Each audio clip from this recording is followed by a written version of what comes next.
¿Qué tal? Muy buenas tardes, sean bienvenidas, bienvenidos a Punto y Coma. Yo soy Jesús Guerra, el director de este espacio, y me complace mucho que nos acompañen el día de hoy para la presentación del libro Domina los medios. Me complace mucho también que hoy nos acompañe su autor, Julio Alberto Rubio, en este espacio. Bienvenido. Y también con nosotros está el periodista Juan Alberto Cedillo. Bienvenido de nuevo a este espacio. Gracias por la invitación. Y vamos a estar platicando hoy de este libro, editado por la Universidad Autónoma de Nuevo León, platicando con su autor sobre el tema y, pues, como siempre, aquí en este espacio apoyando la creación literaria, la cultura en la ciudad de Monterrey, Nuevo León. Entonces, muchas gracias por estar acompañándonos y esperamos disfruten.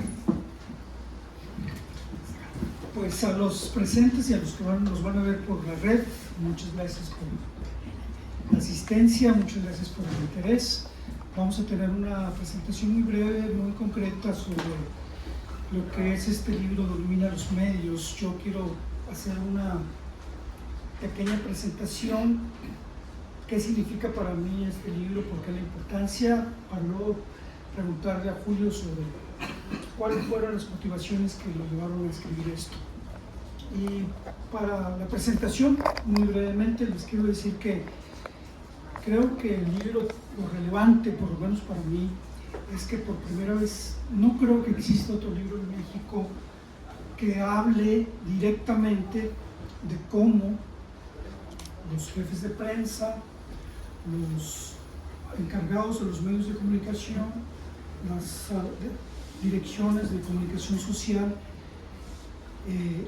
existe un libro que explique, comente, analice, recomiende cómo debe ser la relación entre los jefes de prensa y los medios, incluyendo algo que es muy sabido en México, pero no se ha tocado y este libro lo toca, que es entregar el famoso chayo a los periodistas, el embute, el chayote o como le quieran llamar, ¿no? Es decir, históricamente en México existe esta práctica de entregarle a los periodistas por parte del gobierno una cantidad de dinero por debajo del agua principalmente para tener una relación pues directa y indirecta a favor del gobernador, del presidente municipal o lo que sea. Y el libro lo toca, es decir, el libro trata de ser una guía de los jefes de comunicación, de los jefes de prensa, de cómo se deben de relacionar con los reporteros.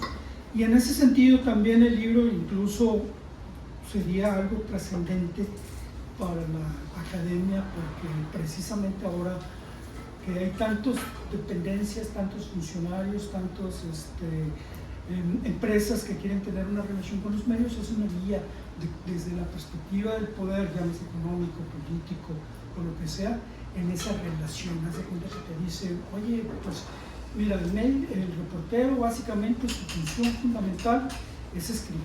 Así es que la primera atención que tú tienes que darle a los periodistas es la información. Segundo, un trato pues, acorde a lo que se necesita. Y tercero, incluso este apapacho que los medios requieren, ¿no? Entonces, el concepto que Julio trata es un concepto que no se había tratado, que no se había mencionado ni que se había analizado. Y finalmente, pues esto es relevante porque históricamente existe. Es decir, existe esta relación que se establece entre el poder, los periodistas y también entre el poder y los medios, los dueños de los medios de comunicación, que establecen una práctica muy particular de cómo se debe manejar la información. Porque uno de los problemas históricos que tenemos entre los medios mexicanos, las empresas mexicanas, es que la mayoría de los periódicos históricamente, como lo maneja un teórico de la comunicación de los medios, Bastenier, que ya falleció, que trabajaba con la fundación de GAU, él señalaba que la mayoría de los medios en México están hechos para la clase política. Los periódicos fundamentalmente siempre se han hecho para la clase política. La sociedad de los medios importa menos, a menos que sea una tragedia. Uno no va a ver una gran noticia de la sociedad, a menos que sea una tragedia. En cambio, la declaración del funcionario, el boletín del funcionario,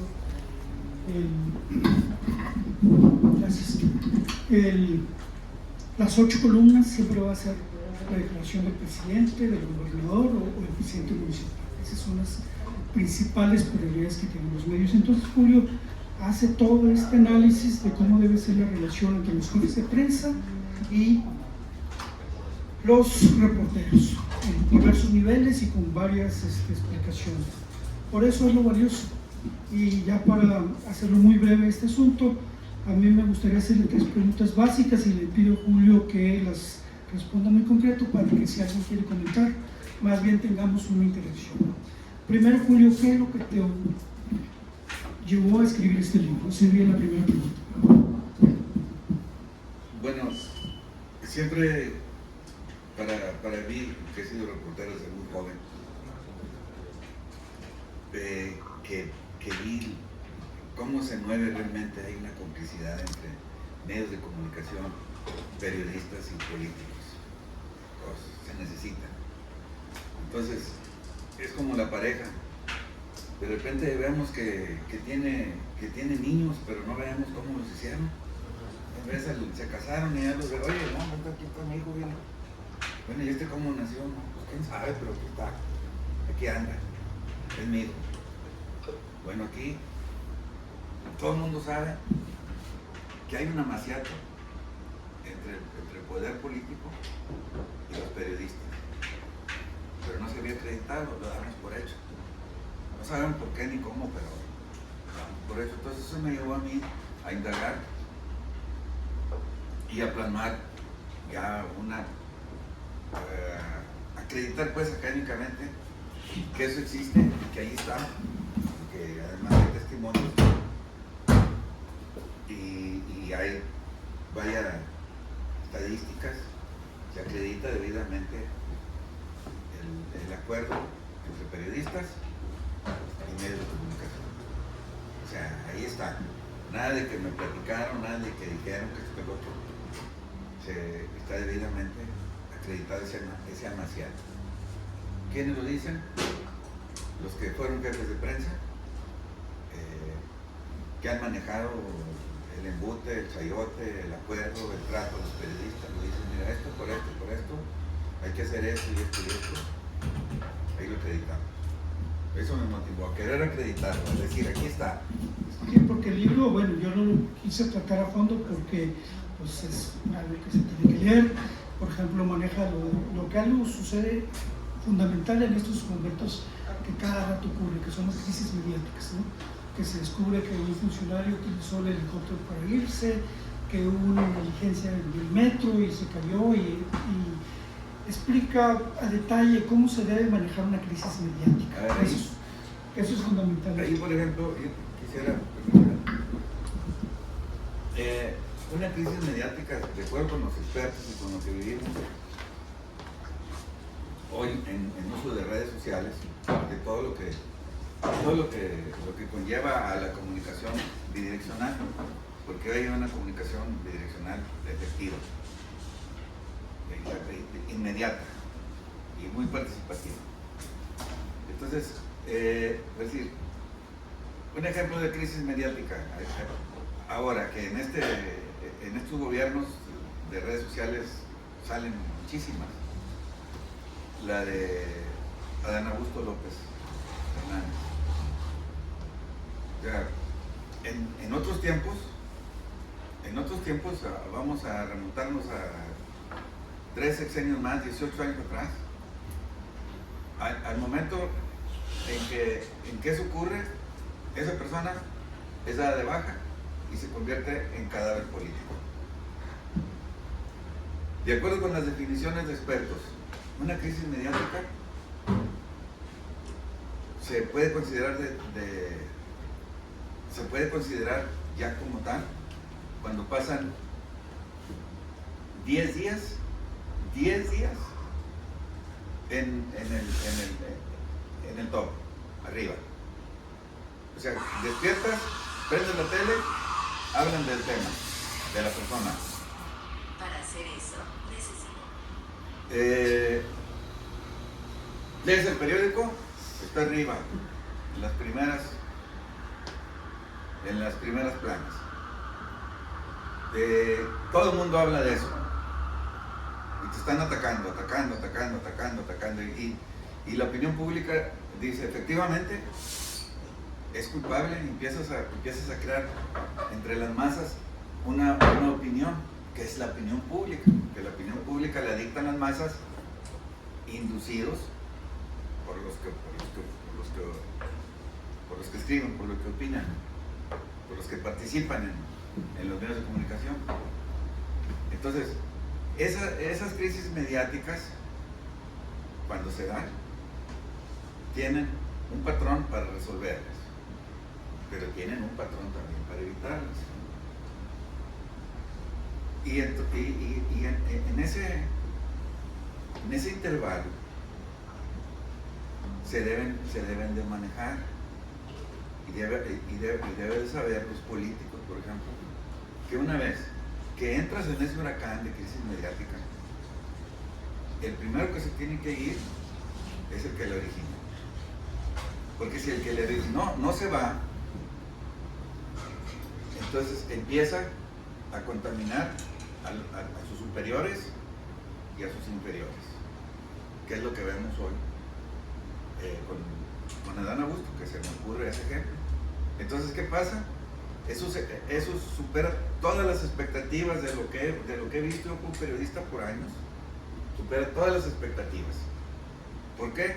Porque no quisieron mover ese punto. El otro. Y vamos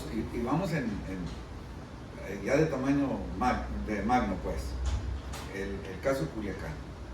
El caso Culiacán es una crisis mediática que pega al gobierno federal, al mismo gobierno del Estado, y se mantiene.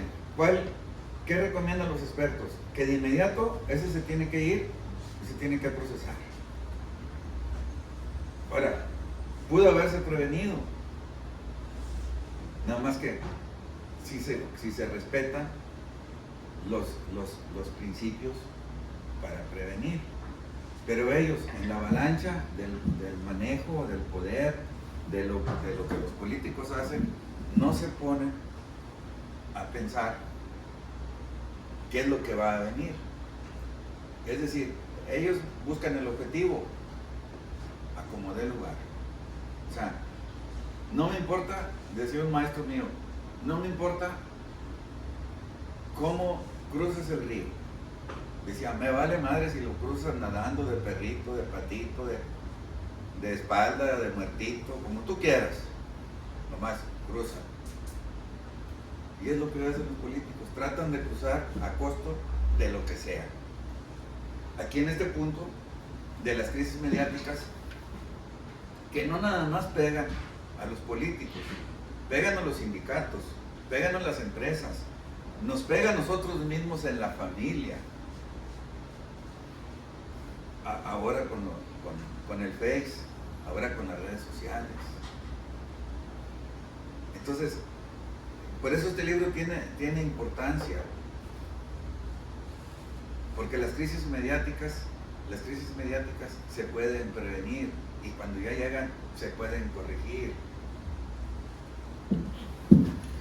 En ese sentido, la importancia de lo de los contenidos, mi pregunta concreta, y te pido que también lo respondas concretamente, es, consideras que en la academia se tendría que hacer una formación exclusiva dentro de las escuelas de comunicación de preparación como una especialidad para el manejo de información desde el gobierno?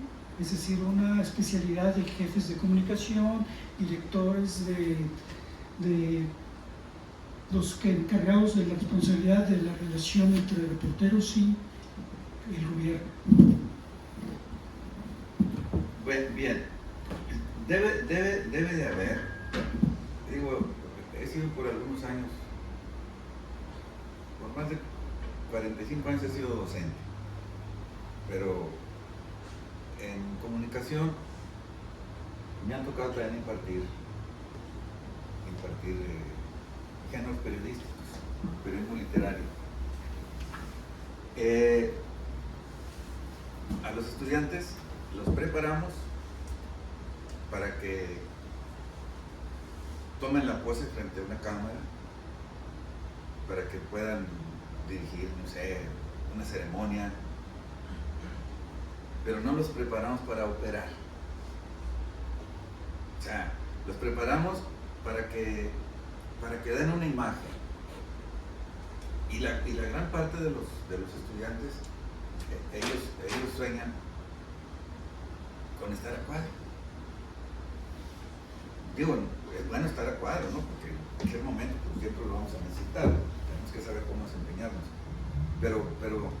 Pero realmente, más que comunicadores, debemos ser comunicólogos. Es muy común que digamos ahora, no, es que fulano es comunicólogo. No somos comunicólogos, somos comunicadores nada más. Tenemos que meternos más a la comunicología. ¿Por qué? Porque eso nos ayuda a operar. Si conocemos el cuerpo de la comunicación, no lo que rodea la comunicación, podemos tomar decisiones. Podemos entonces intervenir ese cuerpo y decir, esto lo vamos a resolver de esta manera, pero en las escuelas de comunicación, al menos en las que me ha tocado a mí, no preparan a los alumnos para operar, los preparan para presentarse.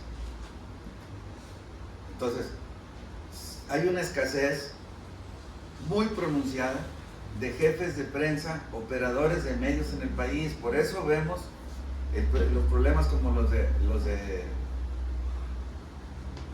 Adán Augusto, como el de Culiacán, aquí mismo en los municipios, cuando ustedes ven las crisis mediáticas, dicen, no es que los medios me atacan, no es que los medios te ataquen, es que no estás haciendo tu labor de persuasión con los medios.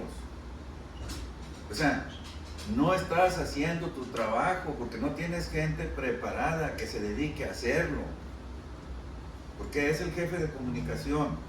Y ese jefe de comunicación tiene que tener habilidades para llegar con su equipo y poder inducir esa comunicación a través de los medios aliados para que esa comunicación llegue a las masas, a los cinturones, hoy a los cinturones mediáticos, a los cinturones de redes sociales, a esos muros grandísimos, a esos vecindarios virtuales que se forman. Pero tenemos que inducirlos y no somos capaces porque en las universidades no se está preparando jóvenes para que induzcan la comunicación. Se está preparando jóvenes para que salgan del cuadro, así como estamos nosotros aquí. Claro que es necesario. Bueno, pues yo ya no quiero seguir con preguntas. Preferiría que si ustedes, alguien quiere tomar el micrófono o hacer algún comentario.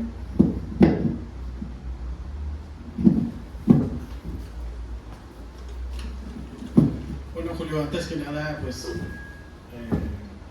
gracias por el libro, por dárnoslo a la universidad, a la editorial de la universidad. Yo quisiera preguntarte dos cosas muy como puntuales. La primera tiene que ver con justo con el ejemplo, que nos dieras dos ejemplos de manejo de crisis. Por ejemplo, esta de Adán Augusto que acabo de nombrar y que pues, es por todos conocido. ¿Tú qué habrías hecho como un experto en comunicación, no como comunicador, sino como comunicólogo, para templar esta situación? Y la otra es ya desde el punto de vista como más privado, que tiene que ver con esto que dices ahorita sobre los cinturones de las redes y de la gente y la manera como se mueve la información en estos espacios. ¿Cómo mitigarías en un caso, por ejemplo, Dios no lo quiera, que en algún momento todos podemos ser Lord o Miss, no sé qué, ¿no? Nos agarran en un momento, nos graban y saldremos funados. Pero para ese tipo de situaciones, ¿tú cómo dirías desde la desde el punto de vista privado, una persona que se encuentra de pronto en esta crisis mediática, que no se le espera, que tal vez la merece, ¿no? Pero aunque la merezca, ¿cómo podría como mitigar eso? Y quien no la merece, ¿cómo también podría mitigarlo, ¿no? Muy bien. Bueno, hay una cosa muy básica en todo lo que hacemos, y todos lo conocemos, es decir verdad, decir lo que queremos. Así. Cuando se presenta una crisis mediática, yo represento en una gráfica que desarrollé como ingeniero, ahí viene, en el eje de coordenadas cartesianas. Cuando la información sale, cualquier información, un boletín, un reportaje, una crónica, un editorial, una caricatura incluso, no tiene ningún interés, simplemente está. No sabemos si esa información es buena o es mala, si afecte o no afecte, porque el periodista o el que trabajó, el reportero que trabajó ese punto, pues lo hace para dar a conocer algo, ¿no? No sabemos qué efecto tenga, pero ahí entra la inducción.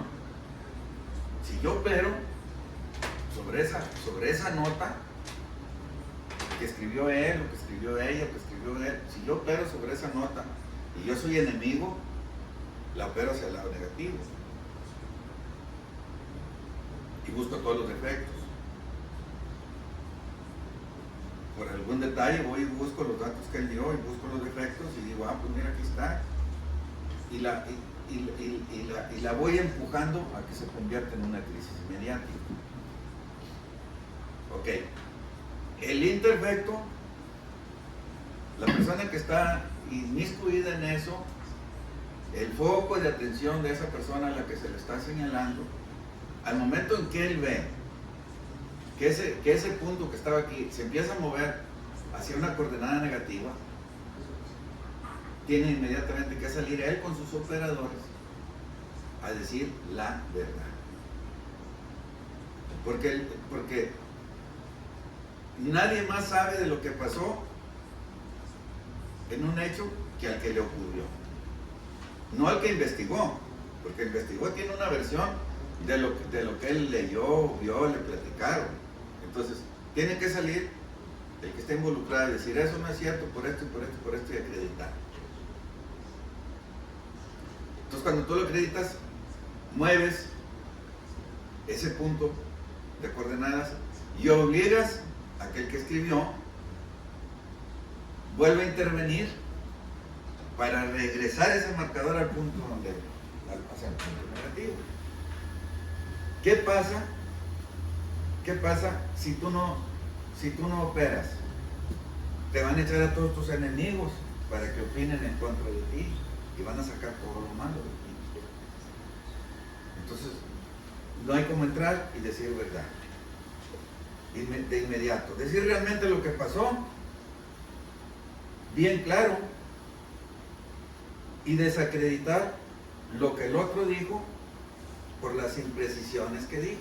A lo mejor en términos generales sí tiene razón el que hizo el reportaje, porque el reportero al final de cuentas lo que hace, por más que acredite, siempre va a cometer errores. Lo más que hay que saber leer, hay que saber interpretar lo que se está escribiendo, lo que está escrito en ese texto, en ese reportaje, en esa crónica. Entonces, el afectado sale, aclara y dice, y si acepta de los 10 puntos, acepta los 3 puntos o los 4 puntos o los 6 puntos que tenga que aceptar, porque no vas a poder borrar la verdad. Al momento que tú haces eso, el público va a saber que eres honesto y posiblemente en una crisis mediática ya eres un cartucho quemado. Si estás señalado de 10 cosas y estás reprobado en 2, te tienen que sustituir, pero al menos te vas por la puerta frontal, puedes buscar que te den un reconocimiento, que te den una atención, o que no te procesen, que nomás te deshabiliten o inhabiliten o algo. No te Pero, sí, metan a la cárcel. pero ya que no te hagan, vaya, que no te hagan víctima general y que te achaquen todas las demás fallas. ¿Por qué? Porque cuando alguien lo señalan de que es culpable de algo, dicen, es culpable de esto y de esto y de esto y de otro, oye, no, hombre, también ese güey, échaselo ahí. Entonces, en el caso de los lords, nunca sabemos qué está detrás de eso. Nunca sabemos por qué, porque es como la mujer embarazada y el esposo. En el rato en que alguien va pasando por una calle y ve a la mujer embarazada caminando y al esposo en el burro, dice, mira, ese pelado, mira cómo va la pobre señora embarazada, y él va arriba, ¿verdad?, del burro. O sea, no sabemos el antecedente. Bueno, en los lords o en las leyes hay que ver el antecedente. ¿Qué es lo que pasó y por qué? Y hay que decir verdad. Una vez que ya te funaron, que ya te agarraron, que ya estás ahí, ya no hay para dónde hacerse, ya no hay para dónde te hagas. No tienes más que salir, y no salir pidiendo disculpas, porque es como el que te choca, o el que te atropella. Discúlpeme, pues sí, pero ya me quebraste la pata, mira, pues ya me estoy muriendo, ¿verdad? No, hay que salir desde el contexto. ¿Qué pasó? ¿Por qué pasó? Y esta es mi trayectoria. Y luego pues aceptar lo que es obvio. Una crisis mediática o ese tipo de crisis no se va a evitar porque ya está. Pero se salva lo que se puede salvar aceptando con verdad, con honestidad lo que ocurrió. O sea, vemos pues ir las mañaneras de Claudia, vuelvo otra vez a lo mismo, porque eso es un caos. O sea, hay cosas bien obvias, que se habla que si los gringos van a entrar, que si no, que si esto, que el otro, que si andan de aquí, de la DEA, que si no andan. Pues hombre, no lo aceptas y ahí está. Lo estás viendo, ahí está. Entonces, hay que aceptar las cosas, simplemente hablar lo que es. No sé hasta dónde pudiera también operar el afectado. Igual, puedes hacer un recorrido de medios, si eres una persona importante, hacer un recorrido de medios y aclarar qué es lo que pasó. En entrevistas, en panfletos, en boletines, en mantas, en lo que tengas que hacer, pero aclararlo. Nunca quedarse callado, porque si tú no le pones la información buena, se la va a poner la información mala tu enemigo. ¿Algún otro comentario? Por ejemplo, ahora de las crisis, no solamente están las crisis mediáticas, sino están los linchamientos en redes sociales, ¿no? Las redes sociales se convirtieron en santos oficios contemporáneos, ¿no? Ahí, si alguien te quiere linchar y acabar, pues las redes sociales se convirtieron en eso, y se puede decir que también es una especie de crisis mediática y hay que saberla manejar. Yo quisiera ahí hacer el capítulo.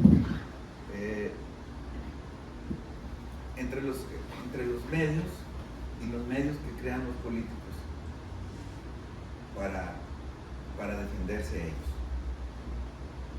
Hoy tú le dices a un político alguna cosa, te preguntas algo y te responde como si él también fuera periodista. O sea, no te responde como si fuera No te responde igual, como si fuera otro pato, ¿verdad? Otra escopeta, vaya, que cuando pues hace el pato. Entonces, quiero hacer hincapié. Los medios de comunicación, en general, son empresas privadas que están creadas por empresarios privados. Es el brazo armado, así, el brazo armado de los empresarios para defender sus otras empresas. Así funciona esto. El político,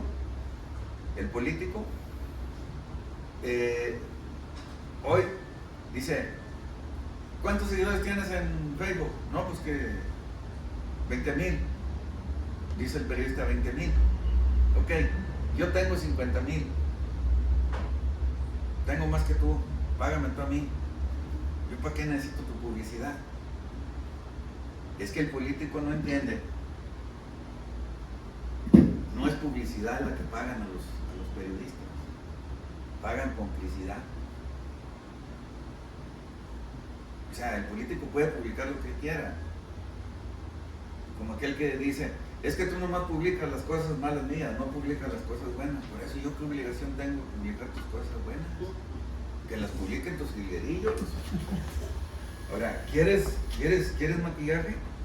¿Quieres que yo te maquille? Yo vendo maquillaje que es una empresa. Cómprala. Si quieres, si no, pues, compra lo que tú quieras. Una pregunta, porque, justamente en estas diferencias que... en estas diferencias que en tu trayectoria puedes observar o has estado de cerca con los diferentes gobiernos, partidos, ¿cómo valoras el que México haya perdido su agencia noticiosa? O sea, ¿qué es de un país que pierde? En este caso estoy hablando de Notimex, Sí, obviamente. sí. ¿Cómo valorar eso? El que un gobierno obligado a decir sus verdades a través de sus medios, supongo para contrarrestar o para sopesar pues, cuál es el ambiente, el clima con respecto a sus acciones. Y pues de repente pues conocimos que durante un sexenio se fue matando lo que es cuando uno ve la agencia noticiosa, la británica, la alemana, que sabemos todo lo que importa en términos de decir o verdades medio maquilladas, pero su obligación de comunicar. Entonces nos quedamos sin Notimex. ¿Qué significa eso para este gobierno? Bueno, nos quedamos sin Notimex. En primer término, hay que establecer que hubo un presidente de la República que no necesitaba ni Notimex, ni al Excelsior, ni a Televisa. O sea, en primer término. En segundo término, el tipo de periodismo que se hacía en Notimex, pues ya no estuvo del tamaño de la exigencia de la comunicación bidireccional. Acordémonos que Notimex tuvo toda una estructura burocrática de periodismo análogo, pero periodismo oficial. O sea, y al gobierno ya no le interesó eso, al gobierno de la austeridad ya no le interesó eso. Hacer un periodismo de Estado como tal se requiere toda una infraestructura realmente de inducción de las masas a través de todos los medios, incluso de propaganda. Y Notimex no tenía ya esa medida. La tuvo en los años 70, en los años 80, la tuvo. Pero cuando se vino ese cambio, vamos a decir, cuando se vino el apagón digital, ellos se apagaron. No tenía ni tuvo ningún sentido, porque ya Notimex no hacía ningún trabajo documental, realmente a la altura.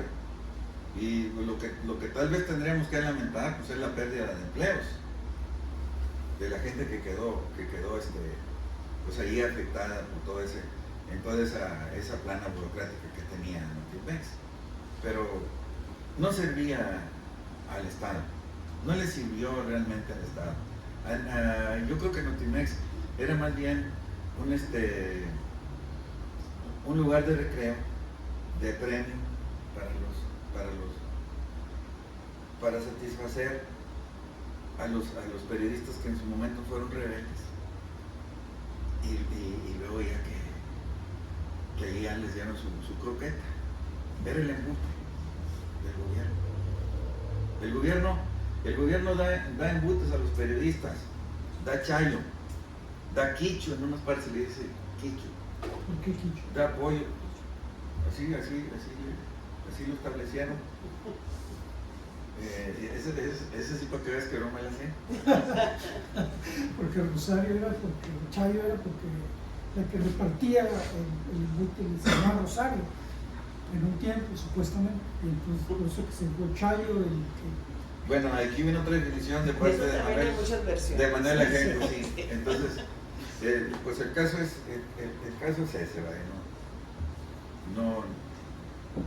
No tendría más que decir allí de Notimex, pero no estaba a la medida de lo que se requiere realmente una agencia noticiosa. Pero que no sirva no quiere decir que no se necesite.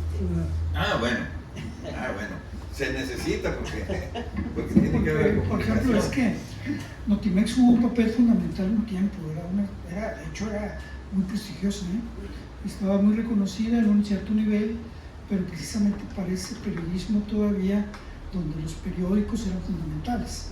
Cuando se viene todo este cambio de redes sociales, de internet, etcétera, etcétera, ya no empieza a jugar el papel que tiene. Por ejemplo, porque tú dices, bueno, la BBC, medios del Estado como EFE, incluso EFE tiene parte del Estado, siempre ha jugado un papel porque se fundamenta en entregar realmente información internacional, valiosa, todo eso que se necesita. Pero Notimex jugó este papel ya al final, entre ser propagandista del gobierno y medio entregar información. Y una de las crisis más fuertes fue que, como el gobierno quería quedar bien con los medios, ya no cobraba. Durante mucho tiempo Notimex se pagó porque tenía prestigio y los medios pagaban por sus notas. Al final ya no cobraban, todo lo regalaban porque ya ni siquiera les interesaba. Fíjate, también eso pasó con PIPSA. Cuando el gobierno manejaba que todo era periódicos, PIPSA existía, es para los que son muy jóvenes, sí, el gobierno durante muchos años controló el papel en el que se imprimían los periódicos.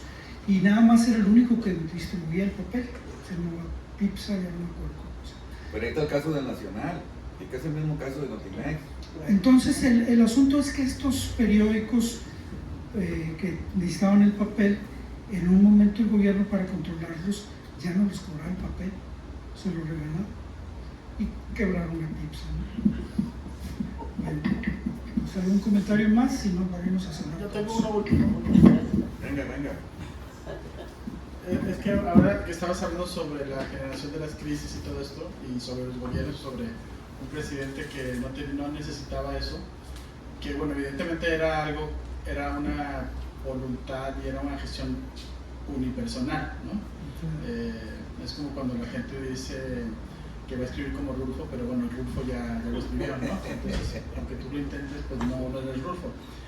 Y pienso esto porque de pronto también se han popularizado las mañaneras, no solamente las mañaneras como del gobierno federal, sino también otros estados la tienen, otros municipios la tienen, pero pues no tienen ese carisma. Yo estoy pensando ahora mismo en la crisis que desató para sí mismo el alcalde de Piedras Negras, cuando la reportera le pregunta, oiga, ¿y usted sería un análisis toxicológico para ver si usted también se droga? Es decir, esa crisis él solito la generó, ¿no? Pudo haber dicho, por supuesto que sí, Claro que Por sí. supuesto que sí, y ya después contrataría un donante Del examen. un examen, ¿no? Pero al confrontar a la periodista hizo que o sea, él mismo generó esa crisis que terminó, pues, y seguro contratando un donante y llevándola, pero ya nadie le creía, ¿no? O sea, él mismo, aunque haya dicho la verdad, o no sé, aunque haya dicho la verdad de que hizo la prueba, pues yo veía todos los comentarios en redes sociales y decían, claro que no es suya, ¿no? Porque ya se había delatado como lo suficiente, alterándose como para, aunque saliera diciendo, sí, mira, ya tengo la prueba, salí limpio, ya su imagen ya está como totalmente, pues ya, destruida, ¿no? O sea, ¿tú cómo lo hubieras hecho para evitarlo? Digo, evidentemente diciendo que no, que sí, pero ya lo hizo, ¿no? ¿Qué habrías hecho? Pues, de entrada, el jefe de prensa, que es el que conoce el personaje. Aquí vienen las características del jefe de prensa. Tiene que tener derecho a picaporte. Haz de cuenta que si yo soy tu jefe de prensa, yo tengo que tener una radiografía tuya. Y tengo que saber cómo eres. ¿Sí? Yo tengo que saber que si tú te tomas una copa o dos, tres, la vas a regar. Que si a ti alguien te avienta una trompetilla, le vas a contestar. Entonces, primero yo tengo que estar siempre al lado tuyo. Y darte un pinche pellizco, bájale. Más, hago el paréntesis. Pero si te fijaste que está el factor común de que él dijo que había un antecedente. Pues que tiene años, que esto, que el otro, que está justificando el ataque. Por eso es importante formar a los jefes de prensa. Porque si tienes un jefe de prensa, o sea, yo soy tu jefe de prensa, y vamos a ir a una conferencia de prensa o una rueda de prensa, y yo te tengo que sacar de ahí. Yo soy tu guía. Yo soy tu machetero. El machetero es cuando entra un tráiler a una ciudad complicada, el trailero se para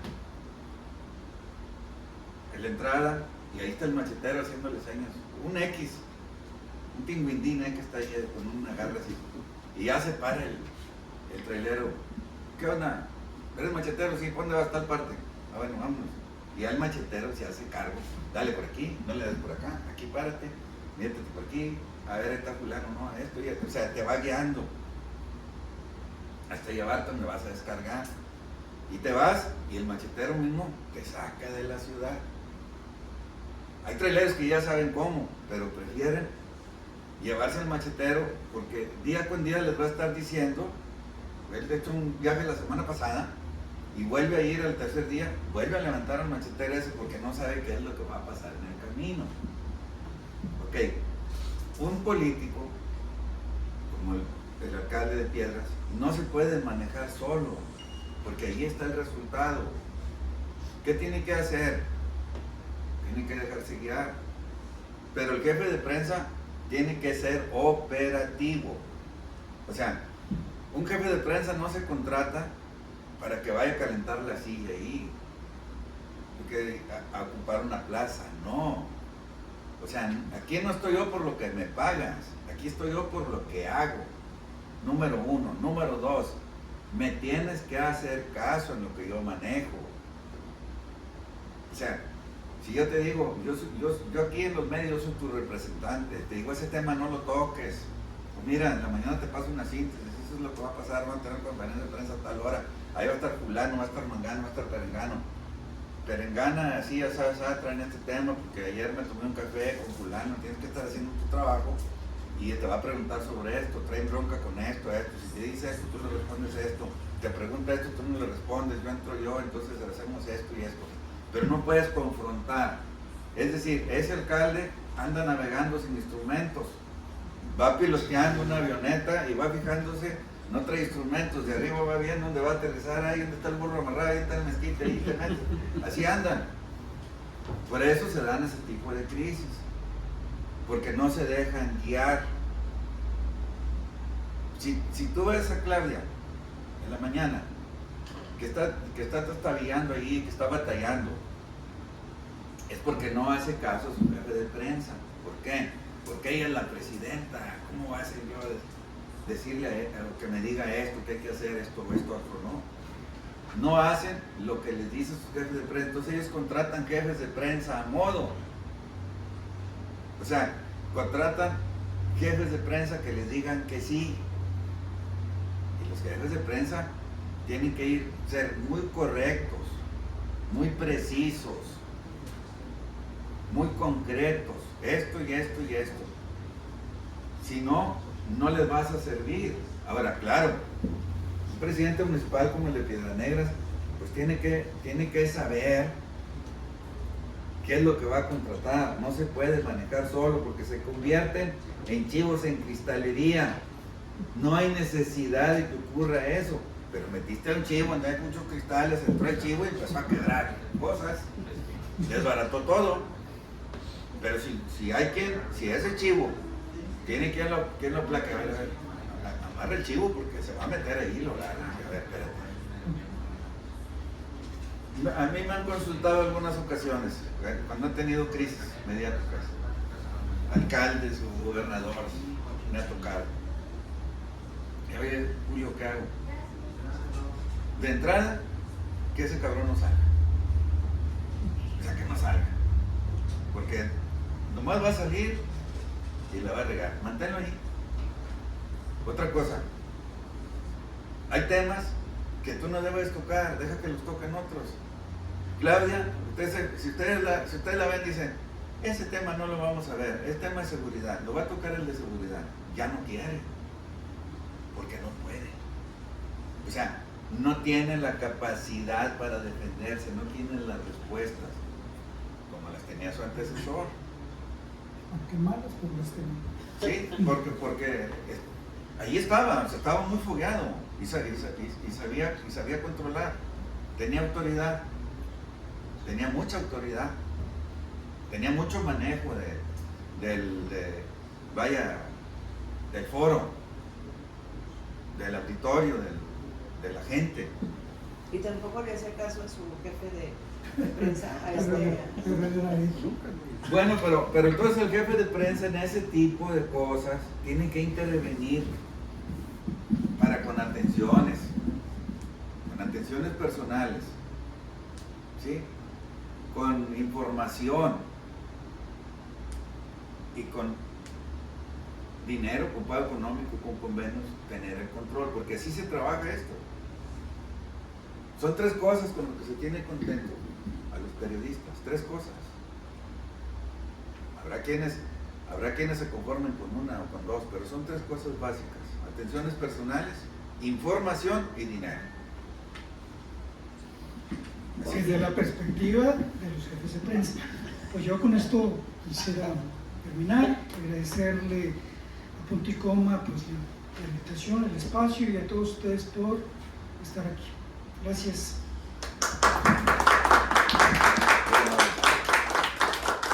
Vamos a ir platicando, pero en una cantina. Juan ya tiene mucho apuro porque esto se termine. No, para irnos a la cantina, seguir platicando. Muy bien. No olvides el cobre, Juan.